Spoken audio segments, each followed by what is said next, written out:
2 सितंबर है और दिन शनिवार का है। बिहार में पहले पुलिस महकमे की खबर मैं बताता हूँ, फिर भागलपुर में किस तरह पुराना आपराधिक गतिविधि में जो बड़े बड़े अपराधी गैंग के शामिल रहते थे, टिंकू मियां और रहमत कुरैशी की गिरफ्तारी के बाद कई बातें अपराध जगत में चर्चा में आ रही है। रहमत कुरैशी पहले कुछ नहीं था, लोग जानते नहीं थे कि रहमत कुरैशी क्या होता है। कुछ बड़े बड़े अपराधी से रहमत कुरैशी जुड़ता रहा, परिवार में कभी कोई अपराधी नहीं रहा। पिता ने बड़ा संघर्ष किया, रहमत कुरैशी के पिता ने, लेकिन रहमत कुरैशी ने टिंकू मियां से दोस्ती की और फिर रहमत कुरैशी का नाम मुफस्सिल इलाके में गूंजने लगा। कोई बड़ी घटना घटती थी तो एक अपराधी की दूसरा अपराधी कोई ना कोई पुलिस से साठगांठ करके रहमत कुरैशी का नाम बता देता था। वैसे रहमत कुरैशी भागलपुर शहर का नामचीन अपराधी के रूप में जाने जाने लगा और पुलिस उसे गिरफ्तार कर जेल भी भेज देती है। बताया जाता है जल्द ही पुलिस रहमत कुरैशी को रिमांड पर लेगी। लेकिन मैं बीच में रुकता हूँ, कुछ आईपीएस अधिकारी ट्रेनिंग में गए हैं। 2 डीआईजी, बेतिया डीआईजी और बेगूसराय डीआईजी। बेगूसराय में श्री किम ने अपना पदभार ग्रहण कर लिया है। भागलपुर में एएसपी के तौर पर उनका काम बेहतर देखा गया। अब बांका में भागलपुर के सिटी एसपी अमित रंजन साहब ने अपना योगदान दे दिया है और बांका में उनकी चहलकदमी देखी जा रही है। उसी तरह आप देखिए बेतिया में भी डीआईजी ने अपना अतिरिक्त योगदान दे दिया है। विकास बर्मन साहब जो प्रशासन डीआईजी पुलिस हेडक्वार्टर में है, और कुछ आईपीएस अधिकारी का मैं नाम बता देता हूं पढ़कर सही गलती नहीं हो। बाबूराम साहब की जगह किम ने अपना पदभार ग्रहण किया है। जयकांत साहब की जगह विकास बर्मन जो तेज तर्रार आईपीएस अधिकारी हैं, हेडक्वार्टर में एक्टिव दिखते हैं। सत्यप्रकाश दोबारा इनकी बांका में पोस्टिंग हुई।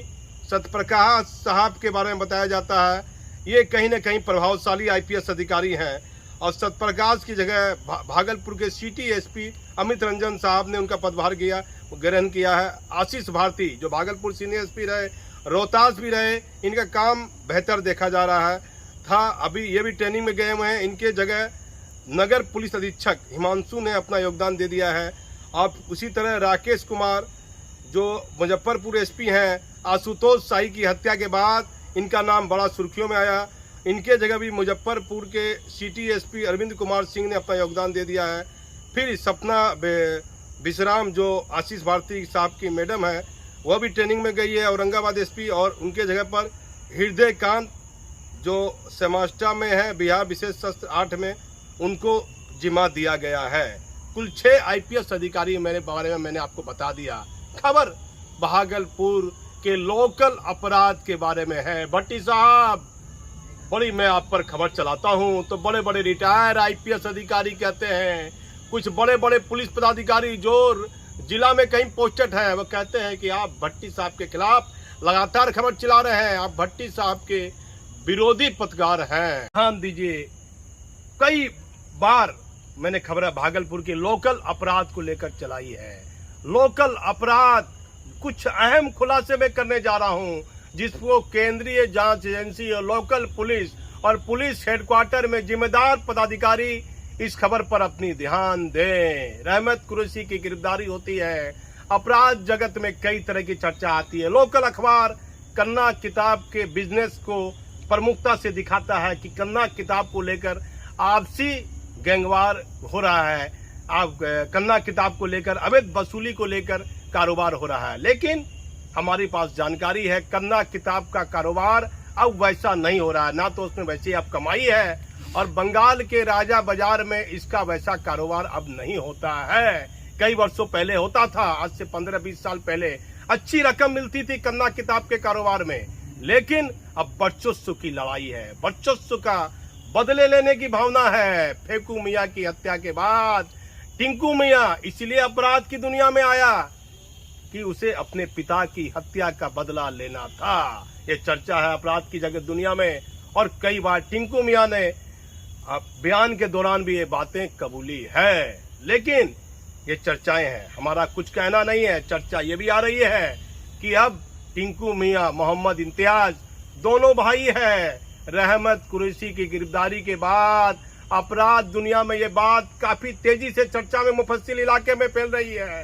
कई लोग अपने कहते हैं अब्बू को, कई अपनी अम्मी को कहते हैं अब्बू अम्मी ये चर्चा हो रही है, टिंकू और इम्तियाज में अब मतभेद पैदा हो गए हैं। कोई पासा है जिसे टिंकू मियां की मेहरबानी पर बंगाल में वफा है, अब कोई केस में फरार है या नहीं है मैं जानता नहीं हूँ, लेकिन पासा टिंकू मियां के पास है। और मोहम्मद इम्तियाज और टिंकू मियां में कोई आपसी मतभेद हुआ है। मतभेद बताता है, अपराध दुनिया में चर्चा है कि दोनों भाइयों के बीच ये काफी गहरा मतभेद हो गया है। दोनों भाइयों में दूरियां बनती जा रही है। वह फेकू मियां जिसने अपराध जगत में क्या नहीं किया, भागलपुर में वह भागलपुर के अपराध जगत का आका बनना चाहता था, लेकिन अल्लाह को कुछ और ही मंजूर था। फेकू मियां अल्लाह को प्यारे हो गए और उनका पुत्र आज अपराध की दुनिया में मोटिया ब्रिज से लेकर भागलपुर की लोकल पुलिस के लिए टिंकू मियां सरदर्द है। टिंकू मियां का बेटा फैजान कुछ दिन पहले गिरफ्तार भी होता है, जेल भी जाता है, और उसके बाद टिंकू मियां एक अपनी वीडियो भेजता है, मैं उसे समाचार में चलाता हूं। टिंकू मियां लगातार पुलिस के लिए सरदर्द बना हुआ है। बताया जाता है कि एसटीएफ की एक स्पेशल टास्क फोर्स टीम उसकी गिरफ्तारी में लगी हुई है।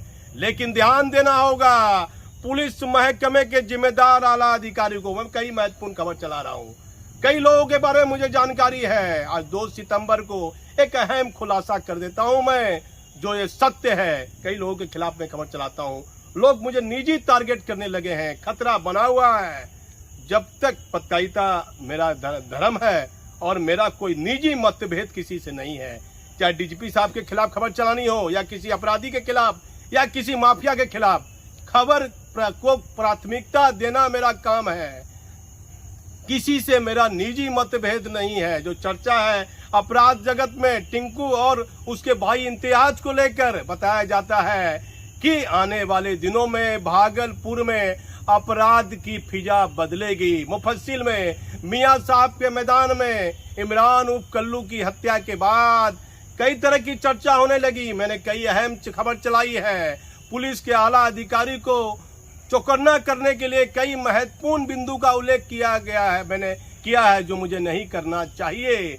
फिर मैं कह रहा हूं कि लोकसभा चुनाव आने वाला है और भागलपुर में लोकल अपराधियों का सहारा बड़े बड़े अपराधी ले सकते हैं। तो रहमत कुरैशी की गिरफ्तारी के बाद टिंकू मियां और मोहम्मद इम्तियाज में दूरी बनी है भाई भाई में। वह फेकू मियां चाहता था कि मेरा चारों बेटा एक होए और एक होकर रहे। फेकू मियां को टिंकू मियां के बेटे से बड़ा लगाव हो गया था और वह लुंगी पहनकर अपने इलाके में मुगलपुरा में टिंकू मियां के फैजान बेटे को गोदी में लेकर घूमता रहता था। उस दौरान अपराधी उसे निशाना लगाए रहते हैं और गोली मारकर उसकी हत्या कर देते हैं फेकू मियां की।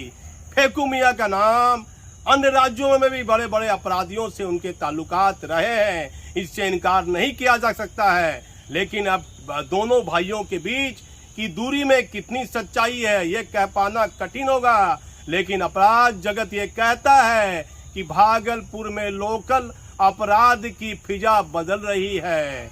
बड़े बड़े अपराधी अब लोकल अपराधी का इस्तेमाल आने वाले दिनों में चुनाव के दौरान भी कर सकते हैं। तो आप हमारे चैनल पर बने रहिए। मैं भागलपुर से दीपक नौरंगी।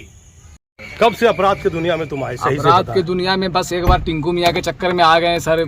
हथियार लेके पकड़ाए हुआ तुम्हारे पर?